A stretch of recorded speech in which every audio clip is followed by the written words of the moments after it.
Cup അരി എടുത്തിട്ടുണ്ട്. നന്നായി വറുത്ത് പൊട്ടുന്നവരെ വറുത്ത് കൊടുക്കാം. അരിയൊക്കെ ഇതാ പൊട്ടി വരുന്നുണ്ട്. അപ്പോൾ ഒരു 3 ഏലക്കായ ചേർത്ത് കൊടുക്കാം. അതിൻ്റെ കൂടെ തന്നെ നമുക്ക് അണ്ടിയിട്ടൊന്ന് വറുത്ത് കൊടുക്കാം. ഇതാ അരിയും അണ്ടിയൊക്കെ നന്നായി വറുത്തതിൻ്റെ കൂടെ നമ്മൾ കുറച്ച് ബദാമും കൂടി ചേർത്ത് കൊടുത്തിട്ടുണ്ട്. ഇത് നമുക്ക് മിക്സിയുടെ ജാറിലിട്ടൊന്ന് പൊടിച്ചെടുക്കാം.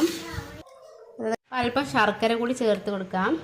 പിന്നെ ആവശ്യത്തിന് അതാ ഒരു മുറി തേങ്ങ എടുത്തിട്ടുണ്ട്, അതുകൂടി ചേർക്കാം. പൊടിച്ചെടുക്കാം. അണ്ടിപ്പൊട്ട് ഇവിടെ റെഡി ആയിട്ടുണ്ട്. ഇനി നമുക്കിതൊന്ന് കുഴച്ചെല്ലാം നന്നായി കുഴച്ച് നമുക്ക് ഇത് ഒന്ന് ഊറ്റിയിട്ടുണ്ട്. ലഡു എന്നൊക്കെ പറയാം. അണ്ടിപ്പൊട്ടിന് അടിപൊളിയായിട്ടുണ്ട്. അപ്പോൾ കുട്ടികൾക്കൊക്കെ നന്നായി ഇഷ്ടപ്പെടും. നല്ല മധുരമൊക്കെ ഉണ്ട്, പിന്നെ ഹെൽത്തിയാണ്. എല്ലാവരും ഒന്ന് ട്രൈ ചെയ്യുക.